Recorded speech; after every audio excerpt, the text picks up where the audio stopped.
ॐ भूर्भुवः स्वः तत्सवितुर्वरेण्यं भर्गो देवस्य धीमहि धियो यो नः प्रचोदयात्।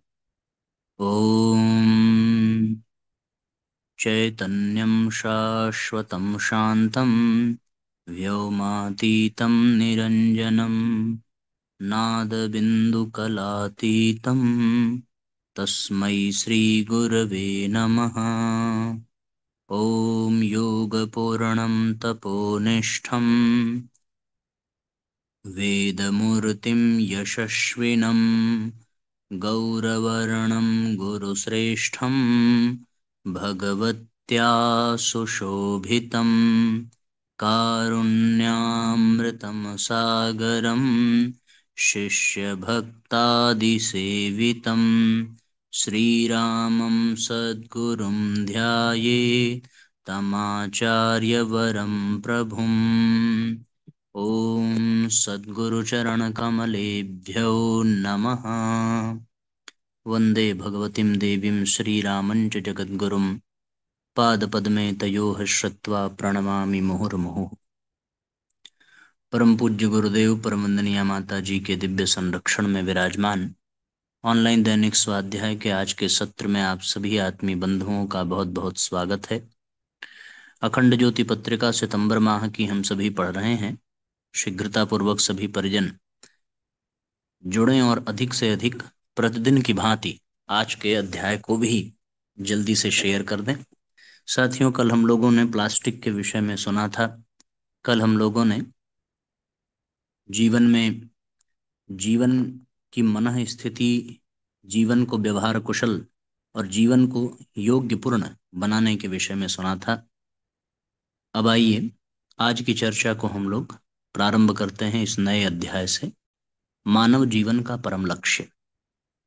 वेद, उपनिषद, पुराण, गीता, रामायण आदि सद्ग्रंथ व उन सद्ग्रंथों शास्त्रों में वर्णित आत्मज्ञान, ब्रह्म ज्ञान को कठोर साधना, जप तप, ध्यान, समाधि के द्वारा अनुभव करने वाले ब्रह्मनिष्ठ ब्रह्मज्ञानी महापुरुष हमें बार बार यह स्मरण दिलाते हैं कि बड़े भाग्य से हमें यह मानव तन मिला है, पर यह पशु पक्षी आदि भोग योनियों की तरह भोग करने मात्र के लिए नहीं मिला है। मनुष्य योनि भोग योनि नहीं बल्कि कर्म योनि है, जिसमें हम जप तप ध्यान आदि कर्म करके मानव जीवन के चरम व परम लक्ष्य अर्थात ब्रह्म की, ईश्वर की प्राप्ति करके अपने जीवन को सफल बना सकते हैं। श्रुति दोहराती है कि जब तक यह दुर्लभ मनुष्य तन, मनुष्य शरीर रूपी साधन भगवत कृपा से उपलब्ध है, तभी तक शीघ्र से शीघ्र परमात्मा को जान लेना चाहिए, ईश्वर को जान लेना चाहिए, ब्रह्म को जान लेना चाहिए। वरना यदि यह अवसर भोग विलास मात्र करते रहने में ही बीत गया और यह अवसर हाथ से निकल गया तो फिर बड़ी हानि होगी, बड़ा विनाश हो जाएगा। तुम्हें बार बार मृत्यु रूप संसार के प्रवाह में बहना पड़ेगा। फिर रो रो कर पश्चाताप करने के अलावा तुम्हारे पास अन्य कुछ भी शेष नहीं रह जाएगा। ऐसा विचार कर सर्वज्ञ सर्वव्यापी सर्वनियंता सर्वाधिपति सर्वशक्तिमान सर्वगुण स्वरूप सच्चिदानंद स्वरूप परब्रह्म परमेश्वर, जिनसे यह समस्त विश्व ब्रह्मांड परिपूर्ण है, उनका आश्रय अविलंब ग्रहण कर लेना चाहिए और नित्य भगवत ध्यान स्वाध्याय संयम सेवा करते हुए जीवन जीना चाहिए। वास्तव में सद्ग्रंथों में वर्णित उपरोक्त उपदेश मनुष्यों के लिए एक पवित्र आदेश की भांति हैं कि अखिल विश्व ब्रह्मांड उस सर्वाधार सर्वाधिपति सच्चिदानंद स्वरूप परब्रह्म परमेश्वर से संव्याप्त है। वे परब्रह्म परमेश्वर ही शाश्वत सुख परमानंद ब्रह्मानंद के आदि स्रोत हैं।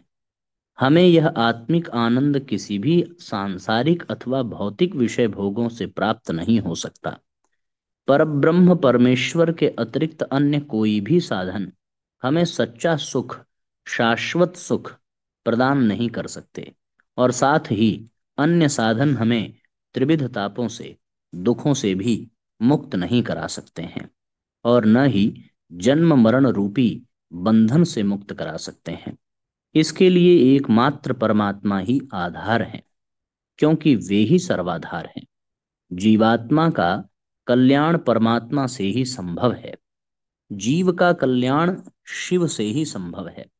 इसलिए इस संसार में रहते हुए हम सदा पर ब्रह्म परमेश्वर का स्मरण करते रहें, जिससे हम संसार में रहकर भी संसार से निर्लिप्त रहें। ठीक वैसे ही जैसे जल में रहकर कमल जल से निर्लिप्त रहता है। जो संसार में लिप्त रहता है वो नानाविध दुख पाता है और जन्म मृत्यु के चक्र में पड़कर नानाविध दुख भोगता रहता है। अतएव यह समझकर उन परब्रह्म परमेश्वर को निरंतर भजते हुए, उनका निरंतर स्मरण करते हुए, उनका निरंतर ध्यान करते हुए हमें इस संसार में जीवन जीना चाहिए। उनका निरंतर स्मरण ध्यान करने से इस संसार के प्रति, इस जगत के प्रति हमारी जो ममता है, आसक्ति है, वह मिटेगी और परमात्मा में ही हमारी परम आसक्ति होगी।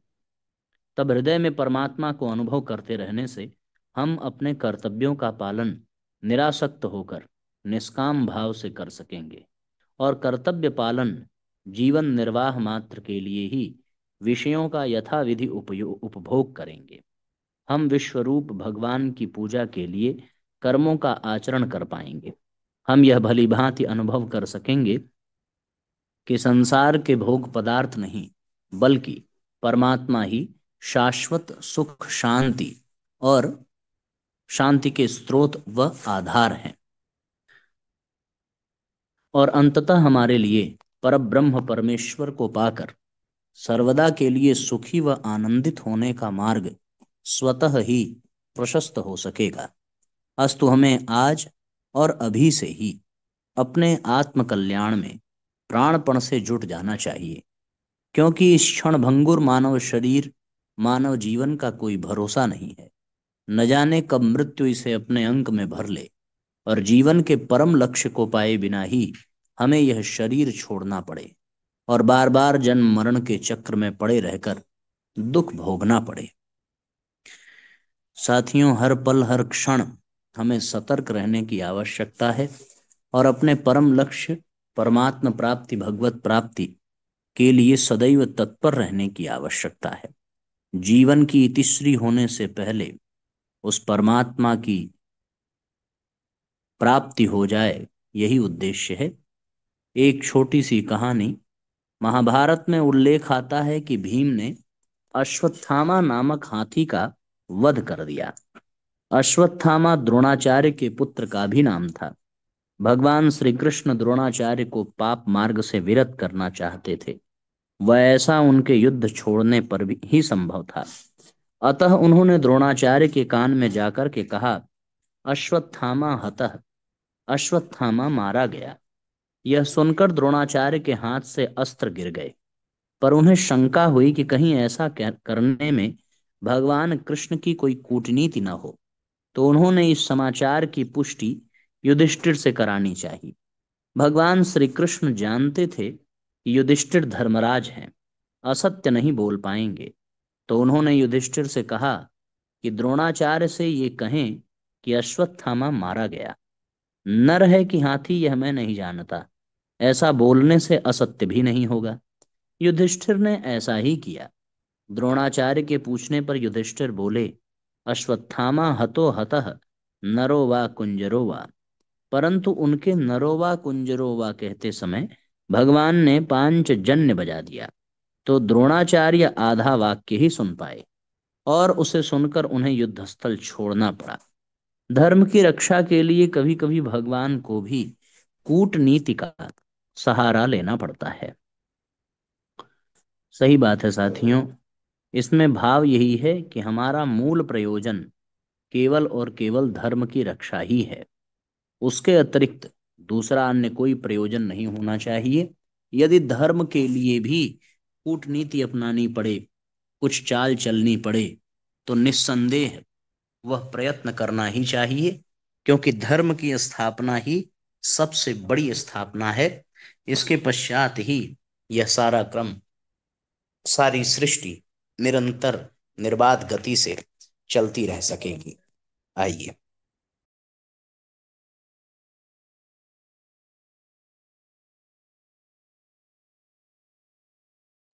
अब हम लोग साथियों अगले अध्याय की ओर चलते हैं।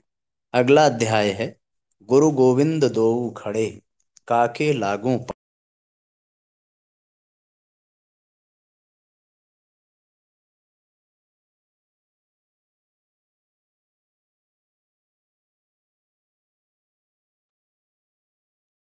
समुद्र में नौका विहार के लिए सैकड़ों लोग अलग अलग नावों में सवार थे। नाविक के हाथों में उनकी नावों की बागडोर थी। समुद्र की अपार जलराशि को देखकर यात्री आनंद विभोर हो रहे थे। समुद्र की सतह पर नावें तेजी से तैर रही थीं। यह सब नौकायन में निष्णात निपुण नाविकों के कारण ही संभव हो पाया था। पर देखते ही देखते समुद्र में तूफान उठने लगा। समुद्र की विशाल जलराशि, अथाह जल, समुद्र में उठती लहरें, जिन्हें देखकर यात्री अभी अभी आनंदित हो रहे थे, वे उन्हें देखकर भयभीत हो उठे। देखते ही देखते समुद्र में उठती तेज लहरों ने कई नावों को लील लिया। पर एक नाव ऐसी थी जिस पर सवार यात्री तूफानों और लहरों के बीच भी निश्चिंत थे, क्योंकि वे जिस नाव में सवार थे उसका नाविक तूफानों और समुद्र की तेज लहरों के बीच से भी नाव को पार निकाल लेने की कला में निष्णात था। उस नाव में सवार यात्री घंटों तक तूफानों तेज लहरों के बीच भी नाव में निश्चिंत होकर बैठे रहे और नौका विहार का आनंद लेते हुए अंततः वे नाव के किनारे पहुंचते ही नाव से सुरक्षित पार उतर आए। दरअसल यह संसार भी सागर ही है, समुद्र ही है, जिसमें हम मर रह रहे हैं। उस समुद्र में सुख और दुख की तेज और तूफानी लहरें रह रहकर उठ रही हैं। जो कुशल और निष्णात निपुण नाविक की नाव में सवार हैं, वे सुख और दुख की तेज तूफानी लहरों के बीच भी जीवन का आनंद लेते हैं और अंततः उनकी नाव भी पहुंच जाती है, उस पार पहुंच जाती है। जो कुशल नाविक की नाव में सवार नहीं, उनकी नौका का भवसागर से पार हो पाना संभव नहीं। वस्तुतः नाव में बैठने वाले यात्री कोई और नहीं बल्कि हम ही हैं, और ब्रह्मज्ञानी ब्रह्मनिष्ठ गुरु ही कुशल नाविक है, जो हमारी नाव को संसार सागर से भवसागर से पार कर सकते हैं। बस शर्त एक ही है, हमारा गुरु के प्रति सर्वस्व समर्पण, संपूर्ण समर्पण, हमारा गुरु के प्रति अटूट अटल भक्ति और विश्वास। यदि ऐसा है तो भगवत कृपा से हमें ब्रह्मनिष्ठ की गुरु की शरणागति प्राप्त होकर रहेगी, और ऐसे गुरु की शरणागति से हमारा भवसागर पार हो पाना सुनिश्चित हो जाएगा। अर्थात सुख दुख और जीवन मृत्यु रूपी चक्रव्यूह से सदैव के लिए मुक्त होकर हमें ब्रह्मानंद की प्राप्ति हो सकेगी। हम धर्म अध्यात्म के मर्म को कैसे समझें, कैसे अनुभव करें, पूजा पाठ जप तप ध्यान करने पर भी जीवन में व्याप्त अतृप्ति को तृप्त में कैसे बदलें, अपने चित्त को सच्चिदानंद में कैसे लगाएं, अपने अंतरतम में निहित आनंद के स्रोत सच्चित आनंद स्वरूप परमात्मा को कैसे पाएं और कैसे अनुभव करें। भय, चिंता, निराशा, शोक, कष्ट, क्लेश आदि से मुक्त जीवन कैसे जिए, निर्भयता, निश्चिंतता और प्रफुल्लता से युक्त जीवन कैसे जिए, अपने जीवन को पल पल आनंद से कैसे महकाएं, आदि सभी प्रश्नों का एक ही उत्तर है, एक ही समाधान है, और वो है सद्गुरु, ब्रह्मनिष्ठ गुरु। ऐसे गुरु की शरणागति पाकर शिष्य मानो सब कुछ प्राप्त कर लेता है। शरणागति अर्थात गुरु के प्रति संपूर्ण समर्पण, संपूर्ण भक्ति। इसमें आधी अधूरी भक्ति या समर्पण से काम नहीं चलता। शास्त्र कहते हैं, जो सद्भागी शिष्य स्वयं को गुरु के प्रति संपूर्ण समर्पित कर देता है, अपनी इच्छा का परित्याग कर सिर्फ गुरु इच्छा को ही धारण करता है और सर्वदा गुरु के उपदेशानुसार ही जीवन जीता है, और सच्ची निष्ठा, श्रद्धा, विश्वास से गुरु सेवा, गुरु कार्य में प्राणपण से जुटा रहता है, उसे ज्ञान कर्म भक्ति ध्यान आदि योग के फल स्वरूप ही गुरु कृपा से प्राप्त हो जाते हैं। वह साधना में शीघ्र सफलता और सिद्धि पाता है और ब्रह्म साक्षात्कार करने में भी सफल हो जाता है। उस पर माया और अहंकार का कोई असर नहीं होता। वह भौतिक जीवन में सुख शांति और समृद्धि को प्राप्त करता है और आध्यात्मिक उत्कर्ष को भी। वैसे ही जैसे देवर्षि नारद जैसे सदगुरु को पाकर ध्रुव और प्रहलाद को ब्रह्म की भी प्राप्ति हुई और धन ऐश्वर्य और राज्य आदि सुख भी प्राप्त हुए, अर्जुन ने अपने सर्वस्व समर्पित कर दिया तो भगवान ने गीता का ज्ञान देकर उनकी अज्ञानता नष्ट कर दी और उन्हें अपने विराट स्वरूप का दर्शन कराया। जब उद्धव को अपने ज्ञान का अहंकार हो गया तो भगवान श्री कृष्ण ने उन्हें गोपियों के पास भेजकर भक्ति और समर्पण की शक्ति का महत्व समझा दिया। हनुमान जी ने विभीषण जी के लिए प्रभु प्राप्ति और राज्य आदि की प्राप्ति के लिए भी मार्ग प्रशस्त कर दिया। श्री राम कृष्ण परमहंस ने ऐसे ही नरेंद्र की ब्रह्म पिपासा को तृप्त किया। श्री अरविंद, श्री रमण महर्षि और पूज्य गुरुदेव जैसे ब्रह्मनिष्ठ गुरुओं को की कृपा से अगणित साधकों, शिष्यों और शरणागतों की ज्ञान पिपासा, ब्रह्म पिपासा तृप्त हुई। गुरु के द्वारा सिखाए गए सत्कर्मों के बल पर शिष्य मृत्यु के बाद भी अमर हो जाता है। महाभारत में श्री कृष्ण भगवान अर्जुन के गुरु की भूमिका में ही थे। उन्होंने अर्जुन को हर उस समय थामा जब वे लड़खड़ाते नजर आए। इसलिए गुरु को ईश्वर से भी, भगवान से भी ऊंचा पद दिया गया है, क्योंकि वे पग पग पर अपने शिष्य का मार्गदर्शन करते हैं। गुरु को ब्रह्मा कहा गया है क्योंकि वह शिष्य को अपने ब्रह्म ज्ञान से नया जन्म देते हैं। गुरु विष्णु भी है क्योंकि वे शिष्य की रक्षा करते हैं, उसका पोषण करते हैं। गुरु महेश्वर भी हैं क्योंकि वे शिष्य के दोषों का, विकारों का, अज्ञान का संहार करते हैं। इसलिए तो गुरु को सर्वोच्च पद प्राप्त है। यदि गुरु और भगवान दोनों एक साथ खड़े हों तो पहले किसके चरण स्पर्श करें? इसके उत्तर में कबीरदास जी कहते हैं, गुरु गोविंद दोऊ खड़े, काके लागू पाए, बलिहारी गुरु आपने, जिन गोविंद दिया बताए। अर्थात मैं पहले गुरु को प्रणाम करूंगा क्योंकि गुरु ने ही गोविंद तक पहुंचने का मार्ग बताया है। सचमुच कबीर को कबीर बनाने में उनके गुरु रामानंद जी की महती भूमिका थी। रामानंद जी ने ही उन्हें पंथ संप्रदाय आदि से ऊपर उठकर देखने की शक्ति प्रदान की। कबीरदास जी ने सदगुरु की कृपा को अपने जीवन में प्रत्यक्ष अनुभव किया, इसलिए उन्होंने गुरु के प्रति संपूर्ण समर्पण को महत्वपूर्ण माना और कहा है, मन ही दिया निज सब दिया, मन के संग शरीर, अब देवे को क्या रहा, यूं कवि कहीं कबीर।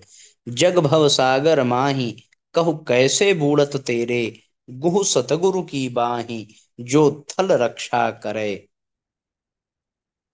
अर्थात यदि तूने अपना मन गुरु को दे दिया तो जानो सब दे दिया, क्योंकि मन के साथ ही शरीर है, वह अपने आप समर्पित हो गया।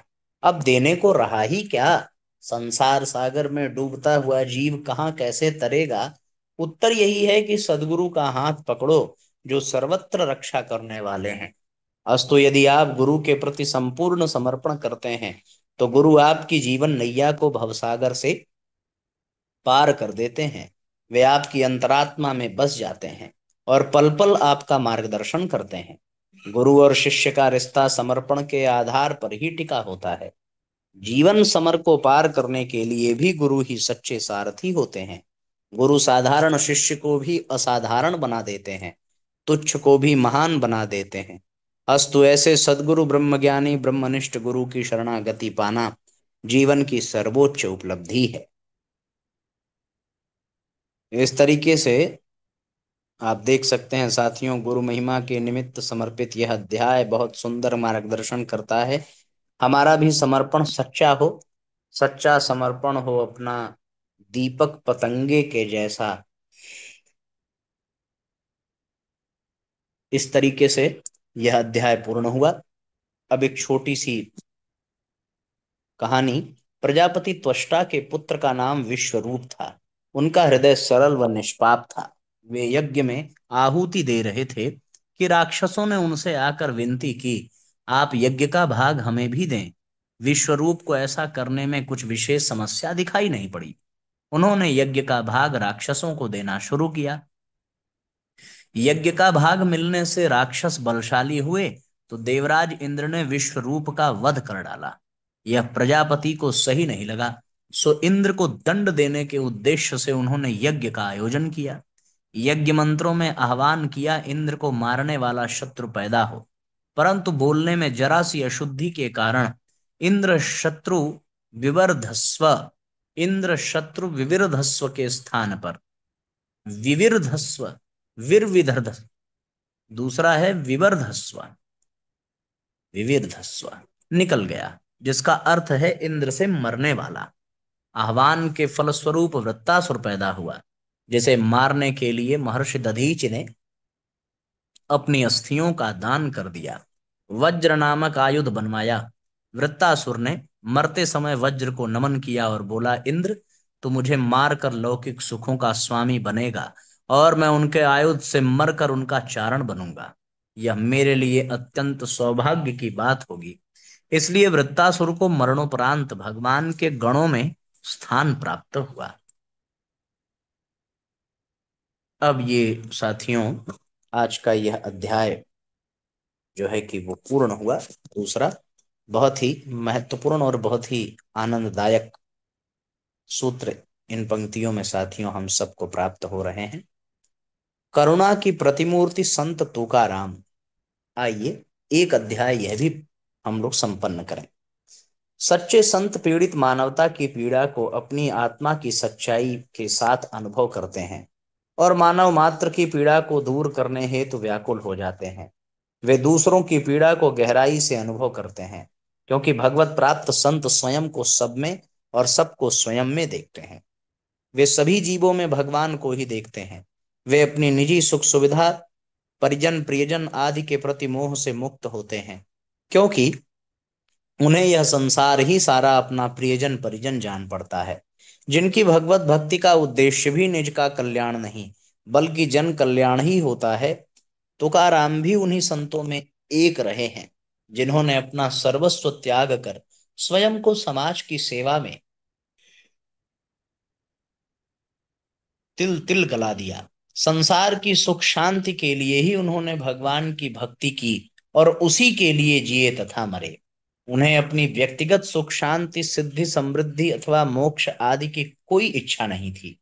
महाराष्ट्र के पूना में इंद्रायणी नदी के तट पर देहु नामक ग्राम में जन्मे संत तुकाराम अपने तप त्याग तथा परमार्थ साधन में अपने में ब्राह्मणत्व उत्पन्न कर सर्वजन हिताय सर्वजन सुखाय हेतु जिए और मरे। पहले पहल जब उन्होंने भगवत पूजा भजन तथा पूजा पाठ प्रारंभ किया तो गांव की रूढ़वादी व जातिवादी दृष्टिकोण के लोगों ने इनका घोर विरोध किया और इनको तरह तरह के त्रास दिए। किंतु भगवत भक्ति भगवान भजन का रस अनुभव कर लेने वाले संत तुकाराम तनिक भी विचलित नहीं हुए। मैं वे रूढ़वादियों का तिरस्कार तथा दंड सहन करते हुए भी भगवत भक्ति भजन में लगे रहे। संत तुकाराम यह अच्छी तरह समझते थे कि रूढ़वादियों के पास विवेक की कमी होती है। वे उनसे उलझने, वाद विवाद प्रतिवाद करने में अपना मन व समय खराब करने की बजाय भगवत भजन में लगे रहना ही श्रेयस्कर समझते थे। संत तुकाराम सब कुछ शांतिपूर्वक सहते रहे एवं कभी भी भगवत भक्ति से विचलित नहीं हुए। एक बार कुछ लोगों ने उन्हें गांव से बाहर निकालकर गांव में उनका प्रवेश वर्जित कर दिया। इस अकारण निर्वासन के बाद भी वे गांव के बाहर एक शिला पर बैठे हुए 13 दिन तक भगवत भजन करते रहे। संत तुकाराम का ऐसा घोर तप देखकर विरोधी शर्मिंदा हुए और उन्हें एक सच्चा महात्मा मानकर उन पर अत्याचार करना बंद कर दिया। भजन के प्रभाव से भगवान की यह अनुकंपा देखकर संत तुकाराम का ध्यान और अधिक भगवान की ओर लग गया। वे ज्यों-ज्यों भगवान में तन्मय होते गए, त्यों-त्यों उनके हृदय में अहिंसा, सत्य तथा जनसेवा के भाव बढ़ते चले गए, जिससे दीन दुखियों की सेवा करना उनके भगवत भजन का एक विशेष अंग बन गया। वे राह चलते राहगीरों के सिर का बोझ अपने सिर पर ले लेते और उनको अपने गंतव्य स्थान तक पहुंचा देते। किसानों के खेतों की रखवाली करते, उन्हें खेत जोतने बीज बोने में मदद करते, किसी के बैलों तथा किसी की गायों के लिए घास काट लाते और उन्हें अपने हाथ से बड़े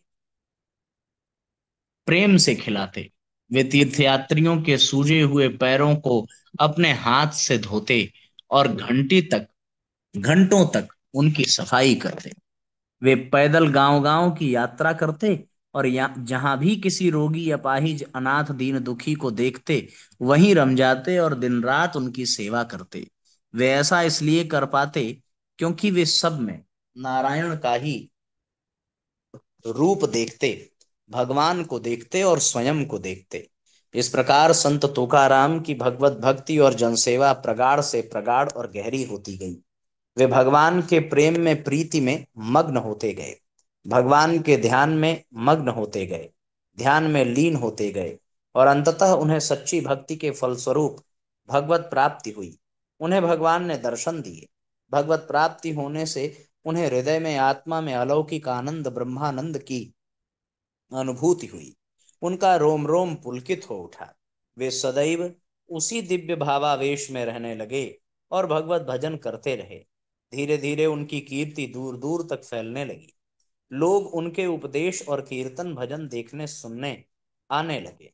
गांव के सभी जाति वर्ण के लोग भ्रातृत्व भाव से भरकर मिलजुल कर कीर्तन करते। उनमें आपस में ऐसा प्रेम उत्पन्न हो गया कि पूरा का पूरा गांव एक परिवार की तरह दिखने लगा। जहां पहले लड़ाई झगड़े होते रहते थे वहां अब प्रेम की गंगा बहने लगी। संत तुकाराम लोगों को भक्ति का उपदेश देते, त्याग और वैराग्य की प्रेरणा करते, किंतु उनके त्याग का मार्ग निवृत्त नहीं प्रवृत्ति था। वे कभी भी किसी को अपने कर्तव्य का त्याग कर भजन कीर्तन करते रहने को नहीं कहते, बल्कि अपना स्वधर्म स्व कर्तव्य निभाते हुए, कर्तव्य कर्म करते हुए भगवत भक्ति भजन करने को कहते। धीरे धीरे तुकाराम की कीर्ति पूरे महाराष्ट्र में फैल गई। एक बार छत्रपति शिवाजी उनके दर्शनों के लिए आए और उनका कीर्तन सुनकर सारा राजकाज छोड़कर वैरागी होने को तैयार हो गए। किंतु संत तुकाराम ने उन्हें प्रवृत्ति मार्ग का सच्चा स्वरूप समझाकर अपना कर्तव्य कर्म तथा भगवत भक्ति दोनों करते रहने की प्रेरणा दी। वे जानते थे कि निवृत्ति एक विशेष प्रकार के संस्कार वाले लोगों के लिए संभव है। यह सभी प्रकार के लोगों के लिए न तो उपयोगी है और न ही अनिवार्य है। साधारण स्थिति के लोग तो निवृत्ति मार्गी बनकर और भी भटक जाते हैं। कई जन्मों की साधना से उपजी वैराग्य की भावना, वैराग्य के संस्कार से संपन्न होने के कारण ही कुछ लोग जन्मजात वैरागी होते हैं और निवृत्ति मार्गी होते हैं। इस प्रकार संत तुकाराम 43 वर्ष की आयु तक महाराष्ट्र में जन जन में स्वधर्म व भगवत भक्ति की ज्योति जलाकर नवजीवन का जागरण कर लोगों में नई चेतना जगा करके एक दिन स्वयं कीर्तन करते करते परम धाम चले गए। सचमुच त्याग तपस्या और करुणा की प्रतिमूर्ति थे संत तुकाराम। बहुत सुंदर सुश्रुत संहिता का श्लोक है साथियों। धर्म कायवांग मनोभि सुचरितम, अधर्म कायवांग मनसा दुष्टचरितम। मन वाणी शरीर का जो सुंदर व्यवहार है वह धर्म है, और मन वाणी शरीर का जो दुर्व्यवहार है वही अधर्म है। इस तरीके से साथियों ये तीसरा अध्याय भी हम लोगों ने पूरा कर लिया। अब हम सब लोग जो है अगला अध्याय कल पढ़ेंगे। आज के लिए इतना ही। गायत्री मंत्र हमारे साथ साथ। ओम भूर्भुवः स्वः तत्सवितुर्वरेण्यं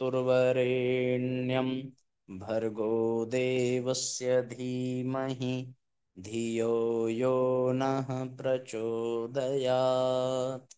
सभी आत्मीय बंधुओं को बहुत बहुत प्रणाम। सबका मंगल हो साथियों। सबका दिन, सबका जीवन, सब कुछ शुभ हो। जय राम जी की शुभ रात्रि।